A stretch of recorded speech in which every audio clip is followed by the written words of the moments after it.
Morning. Morning, Benny. Yes, what a weekend of sport, particularly with the rugby league sector. I mean, golden points, a draw there between Manly and the Warriors. I was fortunate enough to call that one, and then obviously last night and the way that unfolded in the nation's capital. So the game just continues to deliver. It does indeed. Before we get into that, I was just thinking about if you weren't playing rugby league, what other sport? Well, we're looking here at Scheffler. I mean, there is some... No. Not what you like to play, but could you have played? Definitely not golf. Whilst I was a young kid, I used to race go-karts and play rugby league. So I'm going to say all I ever wanted to do was play rugby league or be a race car driver. So let's say race car driver, but just having a look at the pay packets that these gentlemen make and seeing the scenes here at Augusta, that'd be handy. Yeah, Scotty Scheffler just being crowned this year's green jacket winner. We'll bring you that throughout the morning. All right, the Monday means test. So look, because a parent of four, any parent will tell you that first 6 weeks of having a newborn, life is upside down. You don't know whether you're Arthur or Martha, and there's no rhythm for you or the baby. But then almost to the day, 6 weeks in, things just drop. Things just happen. They get into a rhythm. You get into a rhythm. There's patterns. There's understandings. We're now 6 weeks into the NRL season. Is there a pattern to this competition? Is there a team to beat? Who is the team to beat in your eyes? Yeah, briefly, there is a little pattern starting to unfold. You see trends of the way the teams are performing.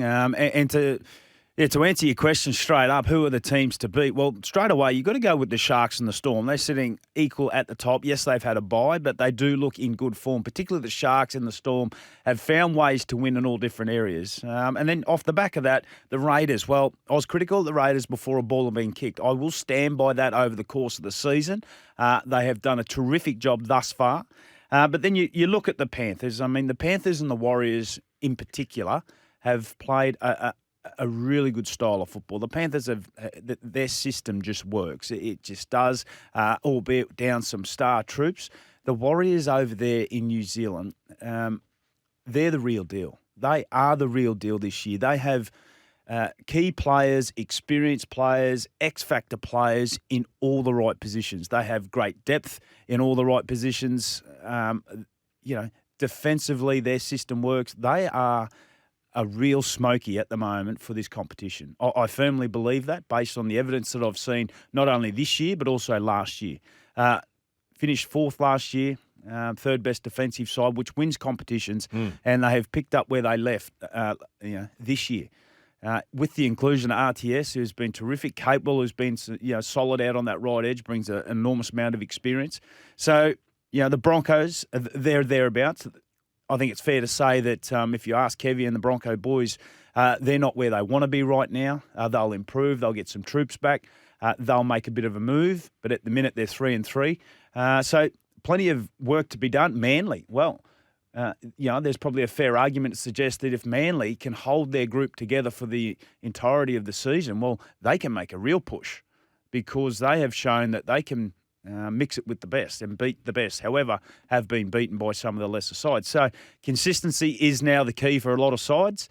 There's going to be some ups and downs, from the lower half, but the consistent top teams will start to make a bit of a move coming into the Origin series. After the Battle of Brisbane on Friday night, which you were at, you were sideline, I was hearing one of the footy shows that wasn't on Fox talk about it yesterday, and two former New South Welshmen were talking up the Broncos. Yep. One of them, between Joey and Freddie, were saying the Broncos are the team to beat. And I thought, well, hang on, they've only won 3, but are they showing the signs? Are they showing good enough signs that they are the team to beat over everyone else above them on the ladder? Because they're 10th on the ladder. Yeah. Look, straight off the top, I am paid to give an opinion on based on what I see in the evidence. Every fibre inside of me is Bronco, right? But what I'm seeing at the moment, and what I just touched on there before, they're not the team to beat at the moment. Now, whether it was Freddie or Joey, whoever made those comments, they might be saying it at their best with all their best players, which is a completely different. No Haas, no Reynolds. Well, it's a completely different conversation. But as we speak currently, right now, the Brisbane Broncos are not where they need to be, are not where they want to be. Obviously, they're 3-3. Going into that game against the Dolphins, yes, they're undermanned. But just some facts to provide. Like they were 13th in terms of conceding points. So there's 4 other sides that are worse off than them. They've scored 20 tries in total. 11 of those have come off kicks. They were first last year in terms of line breaks. Yep.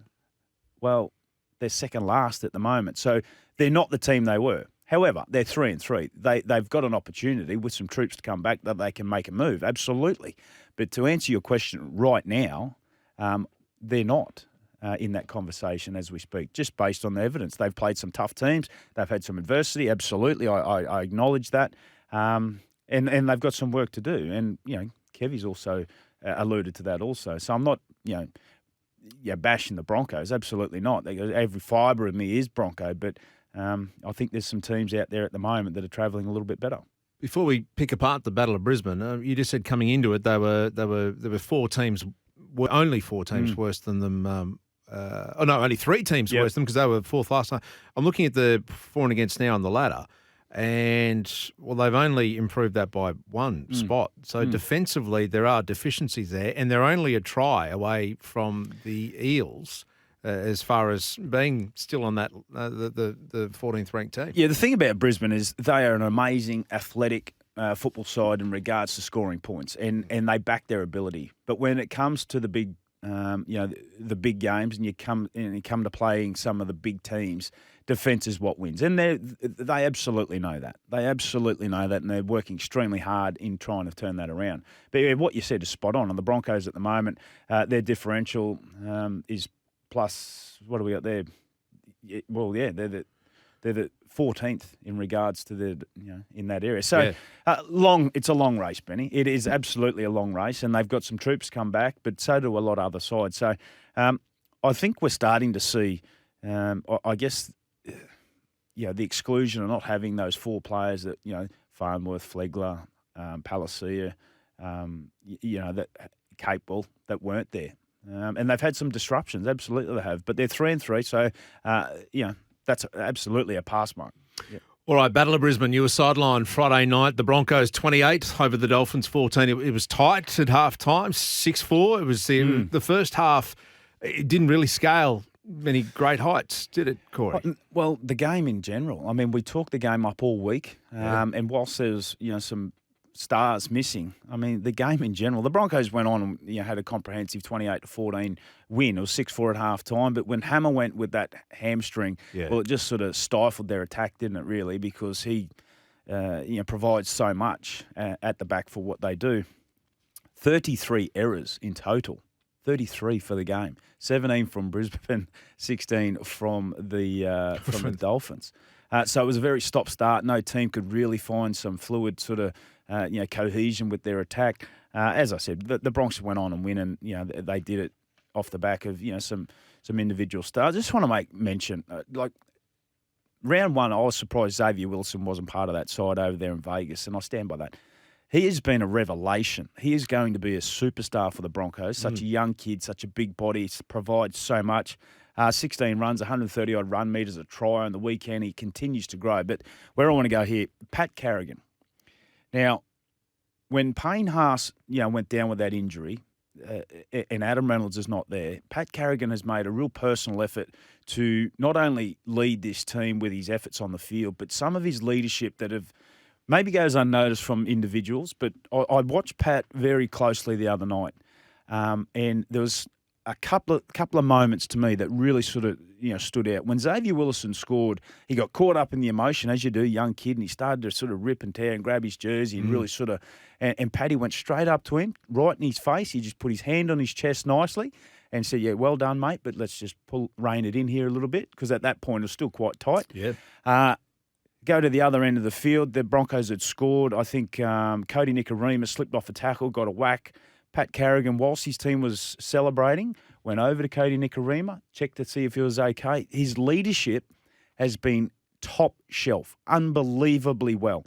In the absence of Reynolds, in the absence of Payne Haas, he has been very, very good. I've known Paddy. I've seen him come through. I saw him when he was captain of the Broncos at a very young age, but he is doing extremely well at the Broncos at the moment.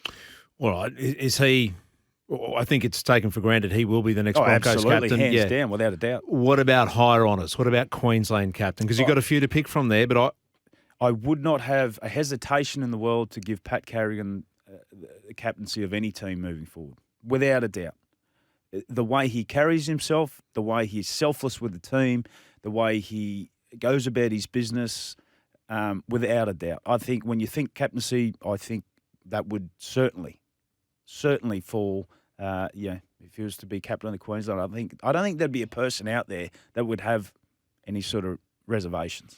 let's put it to the test. 13 13 55 0467 736 736. Do you agree with Corey Parker? Pat Carrigan, captain Broncos. I think that's a given. But what about Queensland? Higher honours. And then you could maybe even take it into Australian captaincy as well when Teddy and DCE move on. And Teddy's no guarantee to make an Australian spot this year. So 13 13 55, the Alltel open line is there, 0467 736 736. The only thing against him, and Corey would know this, and this is a big consideration, is will he be on the park for 80 minutes? Well, he's played 80 minutes the last 2 weeks in a row because they've gone with a lighter bench. So I think it's irrelevant whether, he's playing 70 at least. Coming from the former Broncos captain himself, 18 minutes, almost 19 minutes past 9. The Monday means test. Corey Parker, Pat Carrigan, will he be the next captain of Queensland? But also, who is the team to beat after 6 rounds? You've run the rule over the weekend. Who is the team to beat for you? Not yet the Broncos, but maybe. 13 13 55 0467 736 736. The Broncos take on the Raiders this Saturday night. The Raiders and the Titans played one of the games of the round. We'll take the Monday means test, run the rule over that straight after this. Corey Parker on the Monday means test. Hell of a game last night. Exciting. Yeah. But again, what's wrong with the draw, Corey? Well, the game, we're in the entertainment business, to be fair. So, I mean, from that point of view, you want to see the players, and it's the spectacle, it's the theatre of it. Battle it out, which is why there's Golden Point, which is to some degree, from the fans' perspective, they love the fact that they go into a Golden Point. They love the fact that there's this hype around it. Does the whistle get put in the pocket? There's a bit more pressure on everyone. Players, do they force a pass? Does a referee blow a penalty here or there? I'm okay with it. Because at the end of the day, if you do get a draw, like we saw with the Manly and Warriors, it does then have a bearing on the ladder. You could leapfrog to get into 8th position, for example, based on the draw that you had earlier in the season. So I go back to 2015, the grand final on the Golden Point. Well, the rule got changed after that grand final. So if it's a grand final or a big game moving forward, you play five each way and then Golden Point. But I'm okay with it. Well, as far as Origin or finals are concerned, Golden Point every day of the week. But when it comes down to an actual round match, that was exciting. I mean, Lofty Pereira scores 2 tries in the last 4 minutes and Brian Kelly needed kicks to, that's excitement. Yes. That's entertainment. Do you want a little bit more? Do you want to be a little bit more greedier and say, I'd like to see who'd win this? Mate, Let's throw it into at Golden Christmas, Point. I just want a couple of extra slices of There ham you and some go, trifle as see? well, but I'm feeling pretty crook after But you still have it. But do I need it? Do I need it? Well, it's a good question. It's still exciting, isn't it? What's wrong with the draw? 13 13 55 0467 736 736. Mike, we'll get to you in just a moment, but Titans and Raiders, does this take some heat off the Titans, who are still winless, and then going forward, when do they get their first win? Look, I'll get the positives out of the way to start with. I mean, the Titans, they showed up, they showed spirit, they had a great fight, and they got a great sort of, joined together to find themselves back into the game. It was 12-6 at half time. They scored a try right on the death with Jamin Jolliffe in the sort of right before half time, which up until that point, they were absolutely no chance. They had one tackle in the first half, one tackle inside 20-metre zone, and they scored off it, right?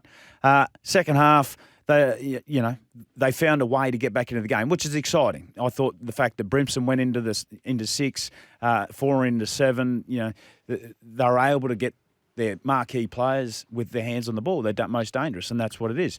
But ultimately, Ben, they still lost the game. So whilst we revel in what we just saw and we say, they had a red-hot crack and showed this and that, which is great, and that's exactly what you need. The energy was high.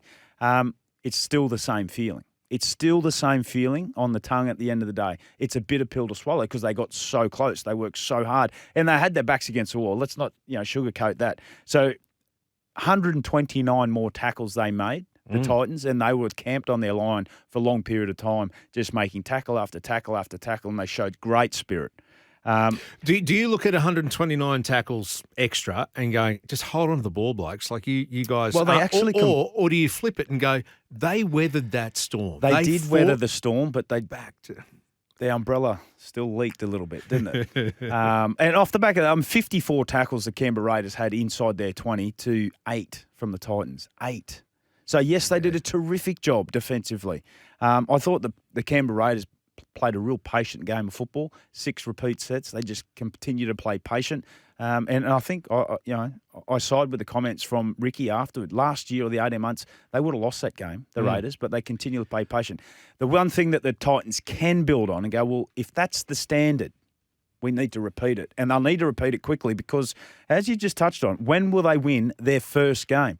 They got Manly at home. They've got the Warriors away, Storm, Sharks, Knights in Magic Round, Broncos bye, and Souths. That's their run. Now, Souths. What so day is that? In 10 weeks' time. Actually, that would be around Origin period, wouldn't it? So then who are they? Souths are throwing many up at Origin at this point. No, but the Titan, and you'd probably say the same for the Titans, but you have a look at their team when you've got an AJ Brimson, Mo Fedawaka, Fafita, Firma. Because Billy Slater's got some headaches, which, again, we'll step through before 10 o'clock today about personnel now that Hammer you'd have to think. The interesting thing for the Titans is that they play Manly at home. Manly are red hot at the moment. They're playing them at home. Can they repeat that performance? That's going to be their challenge. And all week it's going to be about Desi against Manly as well. Look, you mentioned post-match. You agreed with what Ricky Stewart had to say. That the post-match comments from that Golden Point thriller have, again, extended into the ether today. Corey just gave his thoughts on why the Titans struggled and couldn't hold on to the ball and had to make 129 more tackles. Well, Desi had his thoughts on that as well. It was around the refereeing. But in my opinion, I thought the refereeing performance was pretty poor. I think a lopsided penalty count, particularly in the area of 10-6 against 1. Some of those are warranted, some of those I'll buy. Some of them, just leads to just battling field position the whole time. All right, so Corey, Desi's laying some of the blame at the feet of Casey Badger, scratching his head, and he is asking the question why.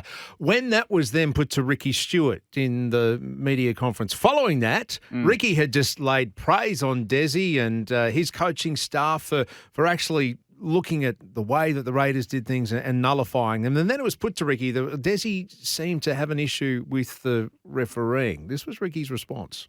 He's on another planet, mate. If he's critical of the 6 agains and the penalties, he's on another planet. I just said he coached well. Him and Whitey coached well. But the way they cheated when they were standing there with hand on the ball, holding over the ball, the way they cheated on the ground.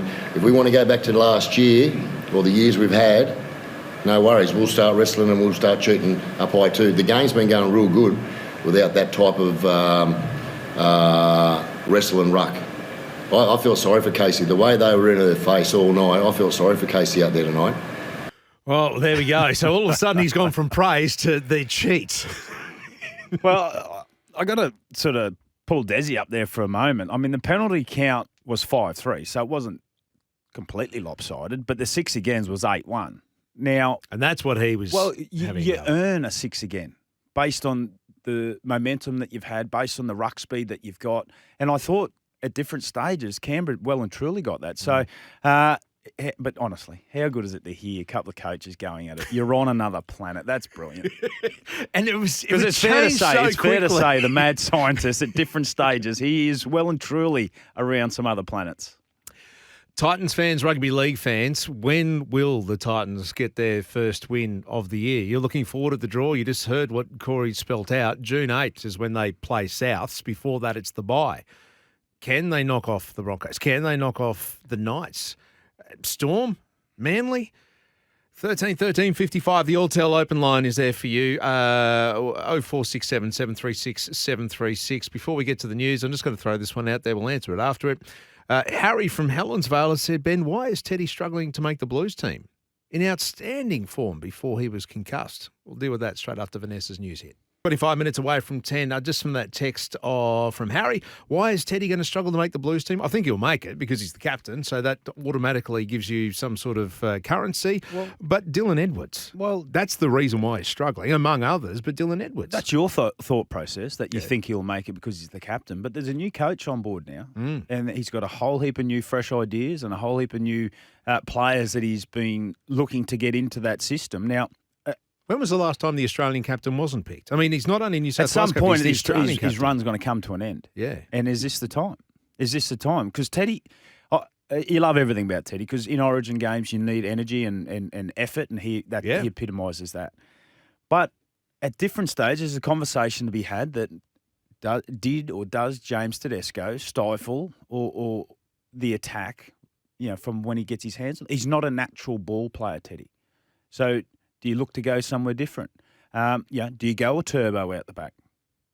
Yeah, if Turbo is fit and firing and playing the football he is, hard to look past Turbo. I'd put Dylan Edwards ahead of Edwards. Turbo. Do you go Dylan Edwards? Do you put him on a wing? Pappenhausen. Then you go, well, if you're putting Turbo into the centres, well, what about Katoni Staggs or Isaac Tungal, who have been in scintillating form? Do you just forego a specialised centre to just put in another player like that? Bradman Best, who was terrific in the Blues last year, does he just walk up back into his if Latrell's back, does Latrell get an opportunity? Has he earned the right, though, as captain and Test captain just throwing him out there, to make the call? As in, can he make his own call? Should he be given and afforded that luxury? Well, I think your form is what makes the call. But ultimately, the selectors and the coach. Interesting. It'll be interesting because 6 weeks away until it's Origin a new coach, and we're already yeah. talking about Origin. Hey, Mike's been patiently waiting on. Mike, sorry, we just went down a little rabbit hole there. All rabbits. We'll talk them very shortly too. Mike, good morning to you. Your thoughts on referees' decisions? Is that right? Yeah. No, I'm good. I haven't gone off the planet while I was waiting for you. Anything like that, but it gave me a bit of hope. I was going to use an analogy of the Three Little Pigs. Guys, that disallowed try of Kyle Felt. I mean, Jeremiah Nanai. Yep. I think like the Three Little Pigs, he might have huffed and puffed against his opponent, but fair dinkum. Did he touch him? I mean, answer that. Did he touch him?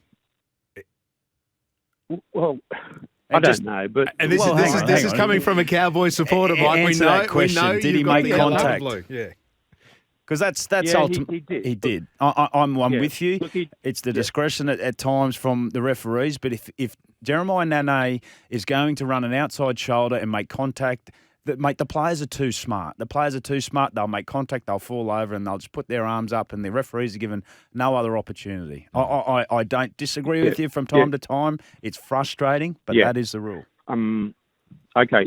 The Sam McIntyre penalty when he came up to not charge down the kicker, but he got up there and he turned his body, got a foot in the ribs for his trouble. But where's the line between coming up to challenge the kicker and not being able to get close enough? What if the kicker just sidesteps a big forward like that and just runs, and the coach says after the game, mate, well, why didn't you get closer to him and grab him as he tried to sidestep? Well, the rule is if a kicker has if he is in the air, you cannot make contact.